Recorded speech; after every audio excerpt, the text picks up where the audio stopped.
Hi കൂട്ടുകാരെ, സരിജാസ് കിച്ചണിലേക്ക് എല്ലാവർക്കും സ്വാഗതം. നമ്മൾ ഇന്നിവിടെ റെഡിയാക്കുന്നത് ഊണിനുള്ള ഒരു ചമ്മന്തിയാണ് കേട്ടോ. നമ്മളിങ്ങനെ ഇഞ്ചിയും വാളംപുളിയും കൂടെ വെച്ചരച്ചിട്ട് കടുക് താളിച്ചെടുക്കുന്ന ഒരു ഈസി ചമ്മന്തി. പക്ഷേ ഇതിൻ്റെ ടേസ്റ്റ് നല്ല സൂപ്പറാണ് കേട്ടോ. അപ്പോൾ ഇതെല്ലാവരും ഒന്ന് ട്രൈ ചെയ്യണേ. അതിനായി നമ്മളിവിടെ ഒരു മുറി തേങ്ങ എടുത്ത് വെച്ചിട്ടുണ്ട്. ഒരു ചെറിയ കഷ്ണം വാളംപുളി, അത് ഓരോരുത്തരുടെയും പുളിക്കനുസരിച്ച് അഡ്ജസ്റ്റ് ചെയ്യാം. ഒരു ചെറിയ പീസ് ഇഞ്ചിയുണ്ട്, 5 ചുവന്നുള്ളി. ഇത്രയും നമുക്കിനി ഒരു മിക്സിയുടെ കപ്പിലേക്ക് ചേർത്ത് കൊടുക്കാം.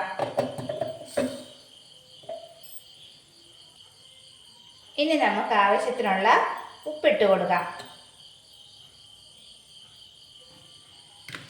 ഇനി ആ കൂടെ മുളക് പൊടിയും കൂടെ ചേർക്കാം. ഇത് വറ്റൽമുളക് വറുത്തതാണേലും മതി. ഞാനിപ്പോൾ ഇവിടെ എളുപ്പത്തിന് വേണ്ടിയിട്ട് മുളക് പൊടിയാണ് ചേർക്കുന്നത്. ഒരു സ്പൂൺ മിച്ചം ചേർക്കുന്നുണ്ട്. ഇനി നമുക്കിത് വെള്ളം തൊടാതെ അരച്ചെടുക്കണം. നമ്മളിവിടെ ഇപ്പം അരച്ചെടുത്തിട്ടുണ്ട്. ഇനി ഇതൊന്ന് താളിച്ചെടുക്കണം. ഇനി കടുക് താളിക്കുന്നതിനായി ഒരു പാൻ അടുപ്പിൽ വെച്ച് 1 ടീസ്പൂൺ വെളിച്ചെണ്ണ ഒഴിച്ച് കൊടുത്തിട്ടുണ്ട്. ഇതിൽ വെളിച്ചെണ്ണ തന്നെ ഉപയോഗിക്കുന്നതാണ് നല്ലത്. ഇനി എണ്ണ ചൂടായി വരുമ്പോൾ നമുക്കൊരു 1/2 ടീസ്പൂൺ കടുക് ചേർത്ത് കൊടുക്കാം. ഒരു 2 വറ്റൽമുളക് നുറുക്കിയതും കൂടെ ചേർക്കാം. ഇനി നമുക്കൊരു 2 തണ്ട് കറിവേപ്പിലയും കൂടെ ചേർത്ത് കൊടുക്കാം.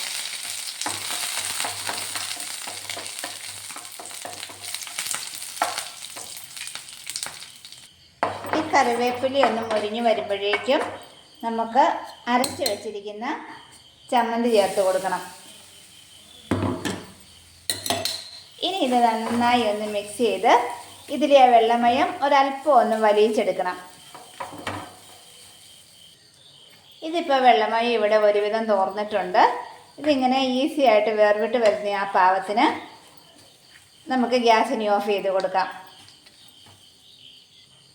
അപ്പോൾ ഇത്രയേ ഉള്ളൂ കേട്ടോ, നമ്മുടെ ഈസി ചമ്മന്തി ഇവിടെ റെഡി ആയിട്ടുണ്ട്. അപ്പോൾ വീഡിയോ കാണുന്ന എല്ലാ കൂട്ടുകാരും ഒന്ന് സബ്സ്ക്രൈബ് ചെയ്ത് സപ്പോർട്ട് ചെയ്യണേ. പൊതിച്ചോറിനൊക്കെ ഈ ചമ്മന്തി സൂപ്പറാണ് കേട്ടോ. അന്നേരം നമുക്കിനി പുതിയ വീഡിയോയുമായി അടുത്ത ദിവസം വീണ്ടും കാണാം. എല്ലാവർക്കും താങ്ക് യു.